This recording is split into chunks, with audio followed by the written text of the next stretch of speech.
We are Heather and Paul Christie. And for over 12 years, we've worked with executives and entrepreneurs to accelerate change in every aspect of their business. Because we are in the fastest paced business environment that anyone has ever seen before. So join us for the Evolve to Win show.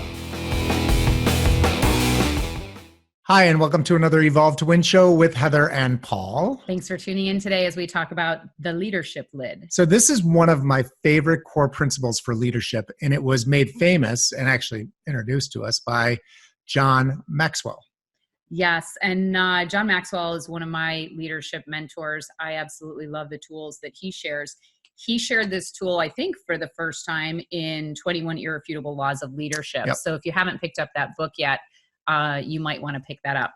Here's how I understand the leadership lid from him, is that the leadership lid really is a measurement of our leadership capability. So think about this on a scale from 1 to 10. Every one of us has a lid on our leadership ability. That lid is basically a cap on our leadership effectiveness. Mm-hmm. So another way to say that is your results in your organization, your results personally and professionally, are never, ever going to outgrow your leadership lid.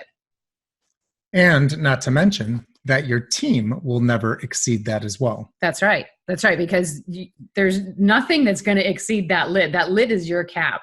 And that can be very frustrating. You know, as you struggle with any result that you're having right now at work that relates to another team member, chances are really good that you can do something about that. This is the great news. The lid is wherever it is. And we all have different lids going on right now. But the potential to raise the lid is unlimited. Anybody can choose to make a difference. And I think that everybody out there has an absolute path to success if they really get focused on it. Well, and this is one of the reasons why when there are company takeovers and the company has been not performing, that when it's taken over, they immediately fire the CEO or whoever that leader is, yep. Because they'll keep everybody else because they figure they can train them their way, but they get rid of the leader because they look at it as, well, if the leader was doing a great job, we wouldn't be buying this business or taking it over. Mm-hmm. So, and then when the new leader does come in, even if they did keep everyone, you will selectively see that other people, are dismissed as well, because right. A lot of times that new leader will bring their team in that they know has already been effective. So, all right, so let's talk a little bit about 3 parts to really figure out what your leadership lid is and determine how you can raise. This 3-step process is really going to take you to the next level in your leadership. Step 1 is all about assessment. And there are 2 parts to this assessment. There's a self-assessment, and then there's an other people assessment. And there's a lot of different ways to do this. There's no one right way. The idea is that you just get committed to really figuring out what is your current lid. And you can look at things like the 21 Irrefutable Laws of Leadership actually has a pretty good self-assessment in the appendix. It's Appendix A, and you can probably even Google and find a worksheet for it. You can use an assessment. You can use a formal 360, which is basically getting feedback from people all around you in an anonymous way, which really gives some powerful feedback. Or you can use another assessment, which is a personal skills assessment, right? That measures your competencies in things like decision-making, problem-solving, strategic abilities. Coaching and developing others, yes. Coaching and developing others, yep. Really powerful aspect of leadership. So there are a lot of different opportunities for how you can assess yourself. And how you can get others to confirm your assessment, right? So imagine you've assessed yourself and you've decided I'm at a 7. And then you ask those around you and they rate you more like a 5. If there is a discrepancy, just really ask yourself the question, why is this showing up? What's possible? Because sometimes we have blind spots as well, right? Right. Okay, step 2, once you've understood your score and you feel comfortable with your score, it's time to start determining your strengths and weaknesses, right? And you can do that in a very simple way, again, through assessments, really understanding your core strengths. You might also ask some other people around you what they see from you as being your core strengths. But once you understand that, you now have the ability to, number 3, pick an area, right? Just pick one area.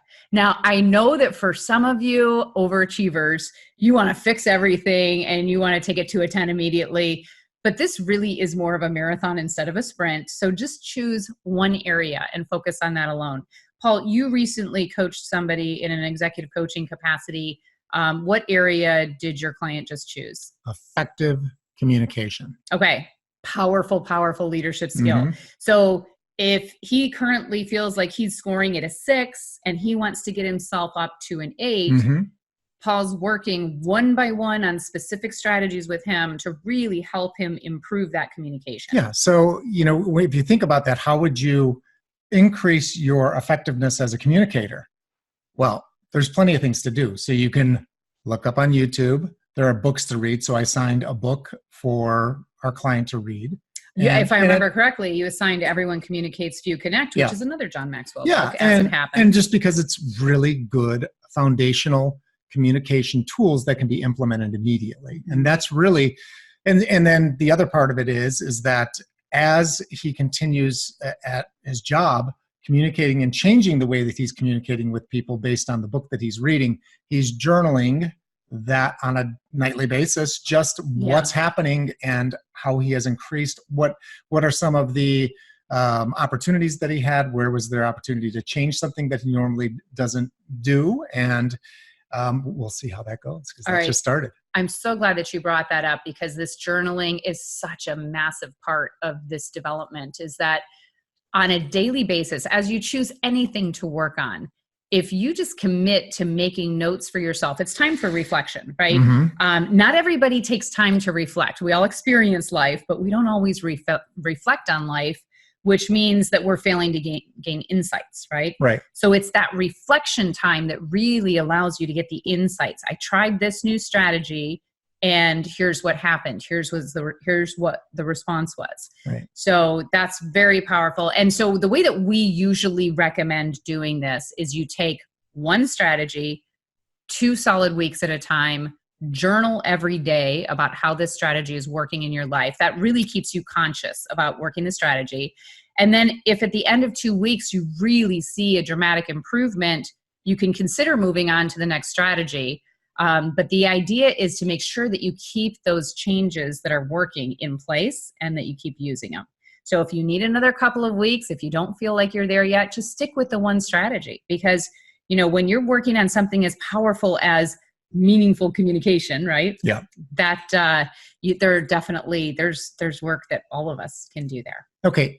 So if you are really interested in, and this is a topic that you're interested in, and you want to start from the beginning of leadership and work your way up, I believe we both highly recommend the 21 Irrefutable Laws of Leadership by John Maxwell. It's a great book that just sets the tone for the areas that you should look out for that are absolutely necessary to build your leadership. And then from there, the great thing is they have assessments, little mini assessments in there for each law, each 21 of the laws. And it's just a fantastic book. So I would highly recommend that you pick one of those up if you're interested in increasing your leadership lid. That's a great way to do it. I agree. So just to review the 3-step process to really increase your leadership lid. Number 1, assess yourself personally and ask those around you. Number 2 is determine your strengths and weaknesses. And number 3 is choose a specific area, behavior that you want to change, and stick with that behavior. One strategy every 2 weeks, journal every day. And it would be very, very hard to believe that you wouldn't see some dramatic improvements if you stay conscious and committed. Thank you for joining us for another Evolve to Win show. If you love the show or even just liked it, please share. Please like it, by the way. And if you haven't connected with us yet, you can go to heatherchristie.com and sign up for our leadership list, or check us out on YouTube.